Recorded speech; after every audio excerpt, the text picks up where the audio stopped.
किसी ने क्या कमाल की बात कही है, कभी घमंड और अहंकार हो जाए तो शमशान घाट का एक चक्कर लगा लेना। वहाँ आपसे बड़ी बड़ी हस्तियाँ शमशान घाट में राख हुई पड़ी हैं। एक ऐसी ही छोटी सी कहानी जो हमें जीवन में बहुत कुछ सिखाती है। एक बार एक पुजारी हुआ करता था। पुजारी को घमंड था कि वो ईश्वर का सबसे बड़ा भक्त है। फिर गांव में एक बार बाढ़ आई और गांव के लोग गांव को छोड़ के जाने लगे। उन लोगों ने पुजारी से कहा, हे महाराज चलिए यहाँ से, यहाँ बाढ़ आई हुई है, आप डूब के मर जाओगे। पुजारी बोला, नहीं, मैं ईश्वर का सबसे बड़ा भक्त हूँ, मेरे को ईश्वर बचाने आएंगे। इतना सुनकर वहाँ से लोग चले जाते हैं। फिर एक बार जीप आती है। जीप में सवार लोग पुजारी से बोलते हैं, पुजारी महाराज चलिए यहाँ से, अब तो पानी कमर तक आ लगा है।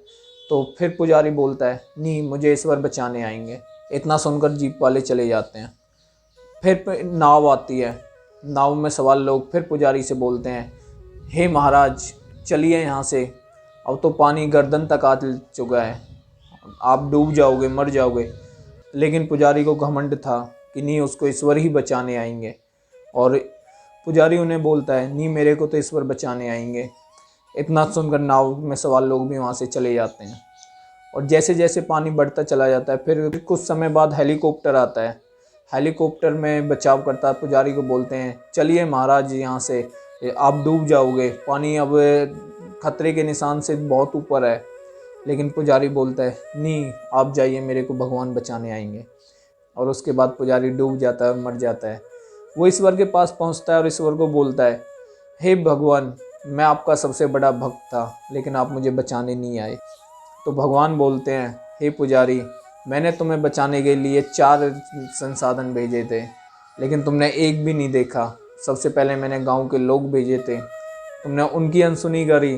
फिर मैंने तुम्हें बचाने के लिए जीप भेजी, तुमने वो भी अनदेखा किया। फिर मैंने तुम्हें बचाने के लिए नाव भेजी, तुमने वो भी अनदेखा किया। फिर मैंने तुम्हें बचाने के लिए हेलीकॉप्टर भेजा, लेकिन तुमने वो भी अनदेखा किया। तो अंततः इस कहानी का भाव ये है कि कभी भी घमंड मत करिए।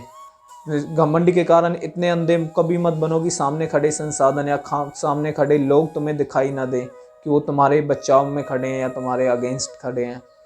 और लास्ट में विक्की नरवार आपसे यही कहेगा कि खुश रहिए, चलते रहिए, चलने का नाम ही ज़िंदगी है। जय हिंद, जय भारत।